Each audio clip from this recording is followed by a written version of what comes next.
Hello, everyone, and thank you for tuning in to Fran Coach's Franchising 101 podcast series. I am Tim Parmeter, founder and CEO of Fran Coach, and your podcast host.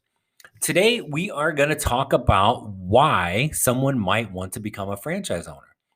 Most of the episodes so far, we have discussed some of the topics have been about just general franchising, the different parts of the Fran Coach process. Plus, of course, we have heard directly from franchisors and franchise owners, all of which these are great things. And there'll be much, much more of this to come in the future. But none of that really matters if someone does not have the why behind becoming a franchise owner. So we're going to take a deep dive into what that why looks like and, of course, why it is important. But before we dive into all of that, let's first tell you who we are. Fran Coach is a national search firm dedicated to working with individuals who are interested in owning a franchise. We are partnered with over 500 of the top franchisors in the country, spanning nearly 60 industries. Our goal is to help clients find the absolute best franchise for them to own. Our goal of the Franchising 101 podcast series is to help educate people on all aspects of franchise ownership. So that's us. Let's talk a little bit about the why. So, not to go all Simon Sinek on everybody, but it really does start with the why. If you don't have that, there's really no point in looking at this. But what are some of the reasons why somebody would look at this? Now, do keep in mind a good percentage of the folks that we work with, not all. So if you hear this, don't feel like you fall into that means, but they are typically folks that have had 10, 20 plus year careers working in the corporate world, working for somebody else, been in leadership positions, directors, regional this, senior that, VP, whatever. So folks that have been very successful, but again, running a part of somebody else's business. So when we talk to folks, and usually kind of in the first and definitely second phone call, as we're starting to build out what somebody's ideal franchise model and owner role would look like, we really do want to understand why. Why are we even talking? Why are we looking at this? And some of the things just kind of give you an idea, and then we'll go into more detail. But words we will hear a lot: flexibility, freedom, financial gain, whether that's be able to make more money, build wealth, equity, exit strategies, control, legacy, something of your own, working for yourself versus somebody else, a chance to build something from scratch rather than just being a part of something. The fun one we hear a lot is no more corporate BS. Work-life balance, the ability to be the final decision maker. Those are just some of the things that we hear. Now, where does this come in? With the franchise, do you have flexibility and freedom? Well, yes, to a point. Can you, as an owner of a Subway franchise, decide you want to stop selling sandwiches and start selling women's shoes? Heck, no, you don't. Do you have some flexibility and freedom within those business models of a franchise? Absolutely, you do. And sometimes that flexibility, freedom, control, they can kind of roll in together with the work-life balance. Are you going to work hard as a franchise owner, especially if you're a full-time owner? Yeah, you are. More than likely, you've been doing that your whole life for somebody else, which is part of why you're successful. So it is logical to think that you are going to do it for yourself when you're working in your own business. So yes, you're going to work hard. That's who you are. But more times than not, if you kind of just literally counted hours, somebody's working in the corporate world. We all like to kind of hear the kind of badge of honor. Oh, I worked 80 hours a week. Oh, I worked 100 hours a week. Frankly, some of that might be a little bit of an exaggeration, but the majority of times people have actually worked more hours per week in a job, because there's kind of the pressure to do so versus the pressure of building your own business. But you also have the flexibility and freedom to be able to work when you want. So does that mean, as a business owner, when I'm done recording this, I'm going to go pick up my son from school? Yep, sure am. And I love the ability to do that. Once we get home, will I still mix in some more work during the rest of the day? Absolutely. But I have the ability to do those things because what is most important to me is being able to have that time, flexibility, and freedom to take care of my family, do the things, be around my family, my friends, my loved ones, those type of things. For me, part of my why is that flexibility and freedom. So that comes up quite often. The flexibility and freedom within the business to make the decisions. Hey, we need to really analyze how we are our three different, say, marketing strategies. And as the owner, you get to make that final say on how we're doing this. Are we making any adjustments? Whatever that might look like. In the corporate worlds, no matter what your position is, you're more than likely not the absolute final say.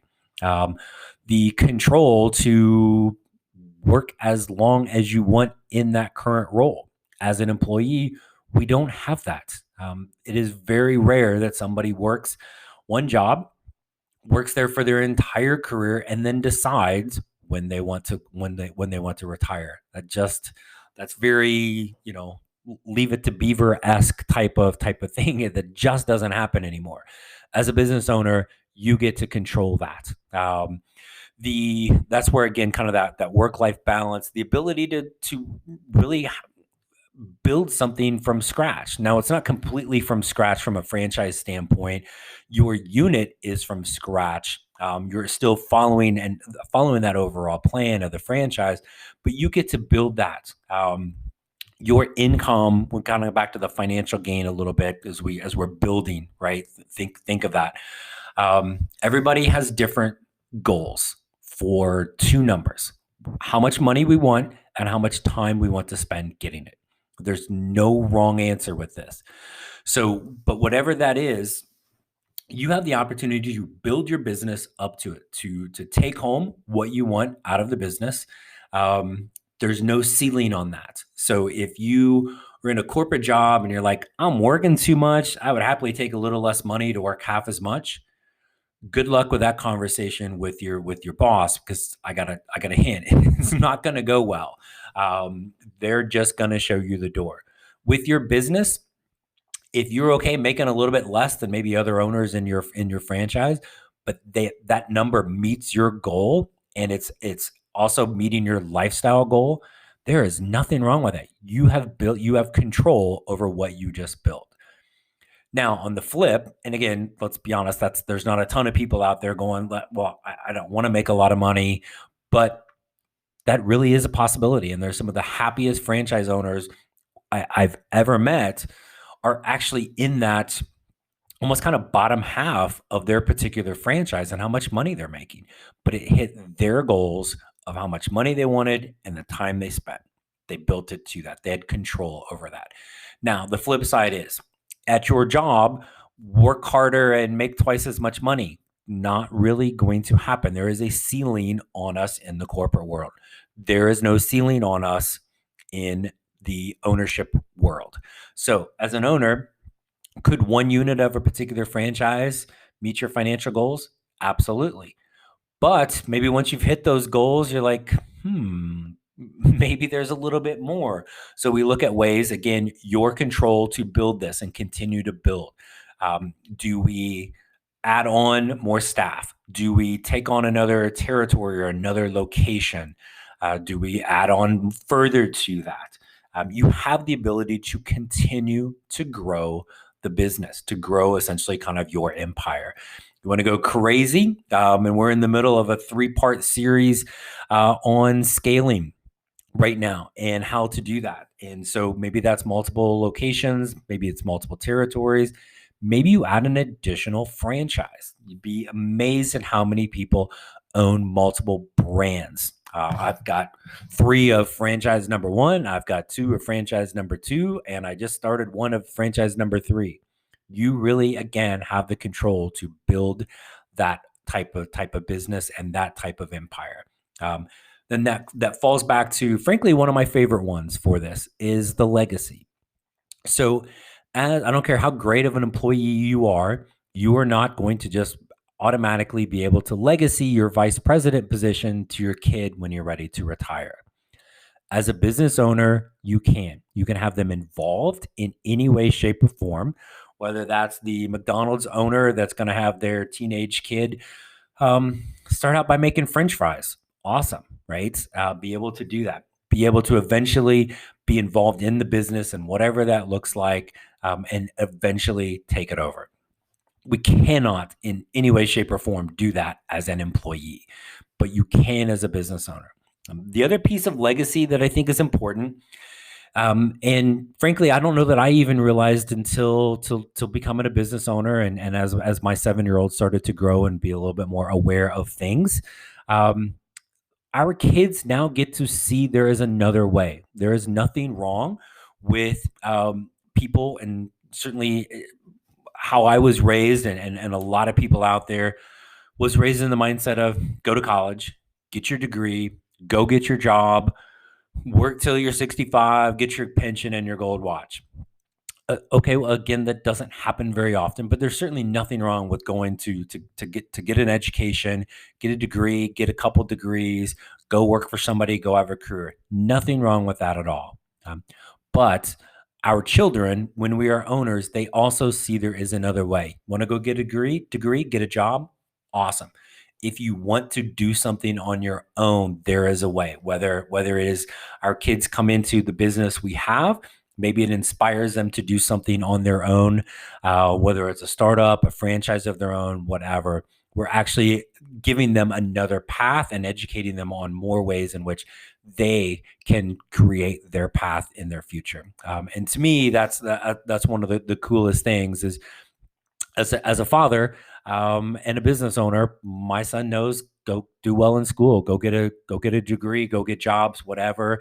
But he also has another path. And so when you think of the why behind this, if you heard any of those things, flexible, I would love more flexibility. I'd love more freedom, love more financial gain, income, wealth, equity, that ability to have an exit strategy of eventually selling the business down the road, just overall more control, work-life balance, building something of your own.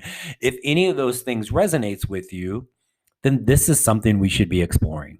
Doesn't mean that franchise ownership is going to be the right path for you now, but those are key thoughts, key drivers, and key whys behind somebody would ultimately become a franchise owner. So, with all the things we've talked about in process related, just general franchising, again, our franchise owners we've talked to, our franchisors we've interviewed, and we're going to definitely continue to do that. But I just really wanted to stop and go back to the absolute beginning, and again, really not to steal from our boy Simon, but it really does start with the why. And if some of those things we talked about are your why, then we need to talk further. So anyway, I hope that is helpful to again why somebody might be looking at this, and why we should kind of get engaged in the process. So I thank everybody again for joining us for another episode of the Franchising 101 podcast series. And we hope this will help enlighten those interested in franchise ownership or wondering if they should be interested in franchise ownership, to some of the amazing possibilities that are out there, some of the reasons why we should look at this. If you enjoyed the podcast, hopefully you will, if you have not already, subscribe and follow wherever you listen to your podcast. And don't be shy. Leave us a review as well. We'd love to hear from you.